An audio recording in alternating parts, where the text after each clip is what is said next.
ਸਤਿ ਸ਼੍ਰੀ ਅਕਾਲ ਦੋਸਤੋ। ਅੱਜ ਅਸੀਂ ਤੁਹਾਡੀ ਮੁਲਾਕਾਤ ਕਰਾਉਣ ਜਾ ਰਹੇ ਹਾਂ ਇੱਕ ਅਜਿਹੇ ਕੈਂਡੀਡੇਟ ਨਾਲ ਜਿਹੜੇ ਅੱਜ ਹੀ PSSB ਦੇ ਟਾਈਪਿੰਗ ਟੈਸਟ ਦੇ ਵਿੱਚ ਅਪੀਅਰ ਹੋਏ। ਤਾਂ ਆਓ ਮੇਰੀ ਮੁਰਾਦ ਕਰਨਜੀਤ। ਸਤਿ ਸ਼੍ਰੀ ਅਕਾਲ ਜੀ ਕਰਨਜੀਤ ਜੀ, ਤੁਹਾਡਾ ਅੱਜ ਦੀ ਇਸ ਟੈਸਟ ਦਾ ਕੀ ਤਜਰਬਾ ਰਿਹਾ? ਕਿੰਨਾ ਕੁ ਡਿਫਿਕਲਟੀ ਲੈਵਲ ਸੀ? ਪਹਿਲਾਂ ਤਾਂ ਇਹ ਦੱਸੋ ਵੀ ਤੁਹਾਡਾ ਕਲੀਅਰ ਹੋਇਆ ਜਾਂ ਨਹੀਂ?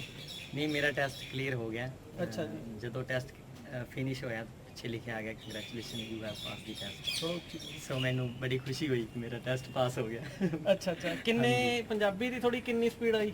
ਪੰਜਾਬੀ ਦੀ ਤਾਂ ਮੈਂ ਥੋੜਾ ਨਰਵਸ ਹੋ ਗਿਆ ਜਦੋਂ ਮੈਂ ਗਿਆ। ਮੈਂ ਜਦੋਂ ਆਵਾਜ਼ ਸਾਈਡ ਤੋਂ ਬਹੁਤ ਆਉਂਦੀ ਤਾਂ ਫਿਰ ਤੁਸੀਂ ਨਰਵਸ ਹੋ ਜਾਂਦੇ ਹੋ ਇਸ ਗੱਲ ਤੋਂ। ਅੱਛਾ ਜੀ। ਤੇ ਮੈਂ ਨਰਵਸ ਹੋ ਗਿਆ, ਪਰ ਮੇਰੀ ਫਿਰ ਵੀ ਨਰਵਸ ਹੋ ਕੇ ਵੀ 31 ਦੀ ਸਪੀਡ ਆ ਗਈ। ਮਤਲਬ 310 ਵਰਡ ਮੈਂ ਟਾਈਪ ਕਰ ਲਏ ਸੀ। 300 ਟਾਈਪ ਕਰਕੇ ਰਿਪੀਟ ਤੇ ਪੈਰਾ ਲਗਾਇਆ, 10 ਹੀ ਵਰਡ ਟਾਈਪ ਕੀਤੇ ਸੀਗੇ ਤੇ ਨਾਲ ਦੀ ਨਾਲ ਟਾਈਮ ਓਵਰ ਹੋ ਗਿਆ। ਅੱਛਾ, ਤੇ ਇੰਗਲਿਸ਼ ਦੀ ਕਿੰਨੀ ਸਪੀਡ ਆਈ ਤੁਹਾਡੀ? ਇੰਗਲਿਸ਼ ਦੀ ਮੇਰੀ ਆਈ ਹੈ 37 ਦੀ।